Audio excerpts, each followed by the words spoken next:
Yes, so probability miscellaneous. Okay, first example देखते हैं। First numerical क्या बोल रहे हैं, बॉक्स कंटेन 10 रेड मार्बल्स। भाई ऐसे तो बहुत सारे न्यूमेरिकल्स हमने किए हैं। तो एक बॉक्स है जिसमें रेड मार्बल्स लखोटी 10 है। ओके, देन 20 ब्लू मार्बल्स, तो ब्लू मार्बल्स है 20 और 30 green marbles. So green marbles है RBG। ओके 30, ठीक है। 5 marbles are drawn from the box. अच्छा, 5 मार्बल निकाल लिए है बॉक्स में से। What is the probability that this. अच्छा, तो देखो ऐसे न्यूमेरिकल जो हम करते थे उसमें हम क्या करते थे कि एक बॉक्स है, ओके, उसमें 2 है, मतलब हम एक ही चूज करते थे। हम कोई भी बॉक्स है उसमें से रैंडमली एक ही निकाल देते थे। जैसे कि एक बॉक्स है जिसमें 10 बॉल्स रखे हुए हैं डिफरेंट 3-4 कलर्स के, तो बोलेंगे कि भाई येलो कलर है, उसकी प्रोबेबिलिटी कितनी। तो हम देख लेते थे कि वो 10 में से येलो कितने हैं। तो 10 में से येलो सपोज 5 है, सो हम निकाल लेते थे, एक ही निकालने वाले हैं तो 5, फेवरेबल हमारे 5 है ना अंदर, तो फेवरेबल 5 और डिवाइड बाई टोटल, तो टोटल तो 10 है, तो 5/10 मतलब 50% प्रोबेबिलिटी है। 1/2 मतलब 50% प्रोबेबिलिटी है कि वो येलो ही निकलेगा। लेकिन ये तो बहुत इजी था जो हम 9th में 10th में कर रहे थे। ये भी उसके जैसा है लेकिन थोड़ा सा अलग है। क्यों? क्योंकि एक बॉल नहीं निकालना है, 5 बॉल निकालने हैं। अगर एक बॉल निकालना होता और बोलते कि वो ब्लू होने की प्रोबेबिलिटी कितनी, तो हम बोल देते कि ब्लू कितने हैं 20, तो 20 डिवाइडेड बाय टोटल कितने हैं 60, तो 20/60 मतलब 1/3। तो ब्लू होने की प्रोबेबिलिटी 1/3 है। लेकिन वो पहले वाला केस था 9-10 वाला। अभी हमें क्या बोल रहे हैं कि हम साथ में 5 मार्बल निकाल रहे हैं। हम तो एक एक निकालने वाला देखे थे, साथ में 5 मार्बल निकाल रहे हैं। अब बताओ, तो यहां पर हमारा यूज होगा, क्या यूज होगा, एनी गेस? हम 5 मार्बल साथ में निकालने वाले हैं, सिलेक्ट करने वाले हैं, selection combination. Okay, arrangements, permutation, selection, combination. याद आया? सो परम्यूटेशन कॉम्बिनेशन का यहाँ यूज करना पड़ेगा। तो कैसे यूज करें, क्या पूछा, क्या है, ऑल विल बी ब्लू। अगर हम जो भी खींचे अंदर से वो सारे के सारे क्या हो, ब्लू ही हो। ओके, जितने भी है वो सारे के सारे ब्लू हो, वो बोल रहे हैं। तो ब्लू है कितने, ब्लू होने की प्रोबेबिलिटी कितनी है? ब्लू कितने हैं, 20 है। ओके, सो हम ये कर सकते हैं कि फेवरेबल, पहले तो हम ऐसा समझो कि सारे के सारे क्या है, ब्लू है, उसकी प्रोबेबिलिटी कितनी वो बतानी है हमें। सारे के सारे ब्लू हो उसकी प्रोबेबिलिटी, तो हम ब्लू में से जो 20 है उसमें से ही सिलेक्ट करना पड़ेगा ब्लू होने की प्रोबेबिलिटी। मतलब ये 20 है, उसमें से 5 सिलेक्ट करेंगे तो ही ब्लू आएगा ना। ब्लू कब आएगा? अगर ऐसा समझो एक बॉक्स नहीं 3 बॉक्स है और उसमें से हमें ब्लू ही निकालना है, तो हम ब्लू वाला बॉक्स ही लेंगे। तो वो 20 में से 5 सिलेक्ट कर लेंगे तो ही ब्लू निकलेगा। अगर एक भी दूसरा लिया तो ब्लू कलर चला गया। तो 20 में से लेना है, तो हमारा क्या हो गया, सिर्फ फेवरेबल आउटकम क्या है हमारा, फेवरेबल आउटकम है हमारा ब्लू। तो ब्लू मतलब कितना है, 20 है, उसमें से 5 सिलेक्ट करने हैं, तो 20C5 डन। लेकिन टोटल आउटकम कितने हैं? टोटल तो तुम्हें ब्लू में से थोड़ी निकालना है भाई, एक ही बॉक्स में सब कुछ पड़ा हुआ है और टोटल कितने हैं, 60 है। ओके, तो एक्चुअली तो एक 60 का बॉक्स है, उसमें से तुम्हें 5 निकालने हैं, तो टोटल आउटकम्स तो 60C5 हो गया। सिंपल है। हमें क्या बोला था, ऑल विल बी ब्लू। हम कहां से निकाले, हमारा फेवरेबल क्या होगा, हम कौन से 5 सिलेक्ट करें कि सारे के सारे ब्लू आ जाए, तो हम तो ब्लू ही सिलेक्ट करेंगे। तो ब्लू है कितने, ब्लू 60 में से 20 ब्लू है, तो हम मान लो कि हम देख के निकाल रहे हैं ओके, तो 20 में से हमने कितने निकाल लिए, 5 निकाल लिए, सारे के सारे ब्लू है। लेकिन ये तो हमने माना हुआ है, एक्चुअल में तो क्या, ये तो फेवरेबल था इसलिए, लेकिन एक्चुअल में क्या है, 60 में से 5 निकालने हैं और वो भी बिना देखे। डन। तो टोटल हो गया हमारा 60C5। तो ये तो अब हम बोल सकते हैं कि probability of all will be blue, that is what, that is favourable upon total.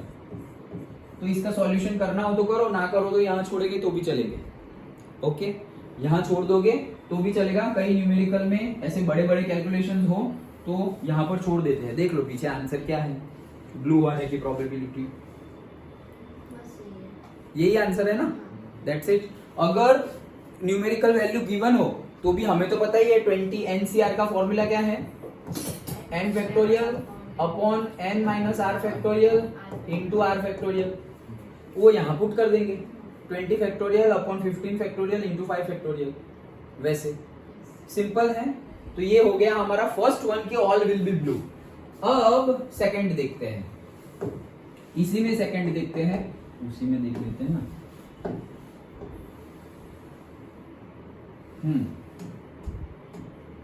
इसी में सेकंड देखते हैं कि क्या पूछ रहे हैं, at least one will be green, एक हम निकालेंगे, एक मतलब टोटल निकाल तो रहे हैं 5, लेकिन 5 में से कम एक क्या होना चाहिए, ग्रीन होना चाहिए, ऐसा बोल रहे हैं। तो ये तो थोड़ा अटपटा है, एक ग्रीन होना चाहिए और वो भी एटलीस्ट, मतलब कम से कम, तो 2 ग्रीन भी हो सकते हैं, 3 ग्रीन भी हो सकते हैं, 4 ग्रीन भी हो सकते हैं और 5 निकाले और 5 ग्रीन भी निकल सकते हैं। उन्होंने तो एटलीस्ट बोला है ना कि जो भी तुम 5 निकालो उसमें से कम एक ग्रीन होना चाहिए, वो उनका है। तो ये अटपटा हो गया, तो हमें थोड़ा अटपटा सोचना पड़ेगा। एक भी हो सकता है एटलीस्ट, मतलब एक ग्रीन भी हो सकता है, 2 भी हो सकता है, 3 4 5 पांचों ग्रीन भी हो सकता है। उल्टा निकालते हैं हम, उल्टा निकालते हैं, क्या निकालेंगे, ये ग्रीन हो ही ना, फिर उसका कॉम्प्लीमेंट ले लेंगे, डन। ओके, ग्रीन हो ही ना वो निकाल लेते हैं और उसका कॉम्प्लीमेंट क्या होगा, ग्रीन होगा। वो ग्रीन कितना होगा, 1 2 3 4 5 कितने भी होंगे, हमने तो बोला है ग्रीन ना होने की प्रोबेबिलिटी निकाल रहे हैं, तो उसका कॉम्प्लीमेंट क्या हो जाएगा, ग्रीन होगा, एटलीस्ट 1 2 3 4 5 ग्रीन होगा, डन। ओके, तो ऐसे उल्टा करते हैं। सो ग्रीन ना होने की प्रोबेबिलिटी, तो ग्रीन कौन कौन से नहीं है भाई, रेड ग्रीन नहीं है और ब्लू ग्रीन नहीं है, मतलब टोटल 30 ग्रीन नहीं है, टोटल 30 ग्रीन नहीं है और दूसरे 30 ग्रीन है 60 में से। ओके, तो प्रोबेबिलिटी ऑफ नॉट ग्रीन निकालते हैं। तो प्रोबेबिलिटी ऑफ नॉट ग्रीन क्या होगा, मैं इसमें से सिलेक्ट कर लूंगा 30, ये कौन कौन से है, रेड एंड ब्लू, इसमें से मैं 5 सिलेक्ट कर लेता हूं, तो ग्रीन होगा ही नहीं क्योंकि मैं तो उसमें से सिलेक्ट कर रहा हूं फेवरेबल। सो 30C5, लेकिन टोटल आउटकम क्या है, टोटल तो जो है वही है, 60 में से 5 सिलेक्ट करने हैं, तो 60C5। तो ये मेरी प्रोबेबिलिटी हो गई किसकी, नॉट ग्रीन की, मतलब ये ग्रीन नहीं होगा, ये ग्रीन नहीं होगा। लेकिन हमें तो क्या पूछा है, ग्रीन होने की हो, तो 1 माइनस करना पड़ेगा, तो इसको फिर अब तो ढूंढना पड़ेगा, तो क्योंकि 1 माइनस ऐसे कैसे 1 माइनस करेंगे, ऐसे 1 माइनस कैसे करेंगे, तो हमें ऐसे ही रखा हुआ है, तो फिर तो छोड़ो फिर। तो ये हमारी हो गई नॉट ग्रीन की प्रोबेबिलिटी। तो अब हमें ग्रीन की प्रोबेबिलिटी निकालनी है। सो प्रोबेबिलिटी ऑफ ग्रीन क्या हो जाएगा, प्रोबेबिलिटी ग्रीन हो जाएगा 1 माइनस नॉट ग्रीन की प्रोबेबिलिटी। कैसे, हमने देखा था, याद हो तो, probability of A plus probability of not A that is equals to 1।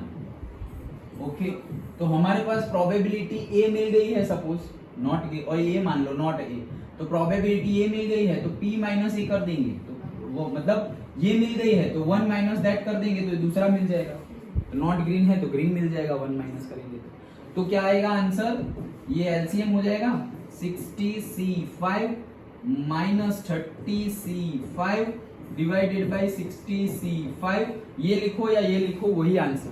कैसे आंसर है, ये यही छोड़ दिया, तो दैट्स इट। देखो ऐसे न्यूमेरिकल करोगे तो पता चलेगा, आंसर देखोगे तो, नहीं तो हम यहाँ पे ही फिर करते जा रहे हैं, at least 2-3 minutes it will take to count it. Okay, क्योंकि 30C5 मतलब 30 29 लिखना पड़ेगा हमें 5 तक, मतलब 30 से 5 तक, डन। ओके, सो देख लेना, मतलब ऐसे सॉल्व करके जब भी न्यूमेरिकल सॉल्व करो तो पीछे आंसर क्या है that you have to check. तो फिर जब एग्जाम में भी और टेस्ट में भी तुम न्यूमेरिकल गिनो तो वहां तक ही मतलब उसके रिलेटेड एनसीईआरटी के रिलेटेड आंसर लेके आओ। तुम करोगे वो तो सही है, इसके आगे मुझे करना होता, देखो मैंने आगे कर दिया ये, लेकिन वो आंसर नहीं है, उसके पहले वाला ही आंसर, तो सही है। लेकिन अगर ये आंसर होता और मैंने यहां तक किया ना, तो वो भाई साहब आधा मार्क्स काट सकते हैं। भाई साहब मतलब इन्विजिलेटर आधा मार्क्स काट सकते हैं, इवेल्युएटर। Done, okay. तो ये था हमारा फर्स्ट न्यूमेरिकल, ऑल ब्लू। वो तो सिंपल केस था, हमने ब्लू में से ही निकाल लिया, ओके, तो वो मिल गया हमें। और एटलीस्ट ये थोड़ा ट्रिकी था, एटलीस्ट वन ग्रीन। तो हमें कैसे पता कि एक ही ग्रीन निकलेगा? वो तो एटलीस्ट है, मिनिमम वन, फिर 2 3 4 5 कुछ भी हो सकता है। तो हमने पहले निकाल लिया ग्रीन हो ही ना, उसकी प्रोबेबिलिटी। ग्रीन ना हो उसकी प्रोबेबिलिटी निकाल ली, तो उसका कॉम्प्लीमेंट क्या हो जाएगा? ग्रीन होगा। वही तो पूछा है, ग्रीन होगा, एटलीस्ट वन मतलब ग्रीन होगा, फिर 1 2 3 4 5 कुछ भी हो सकता है। डन, सिंपल था, समझ में आ गया हिमांशु?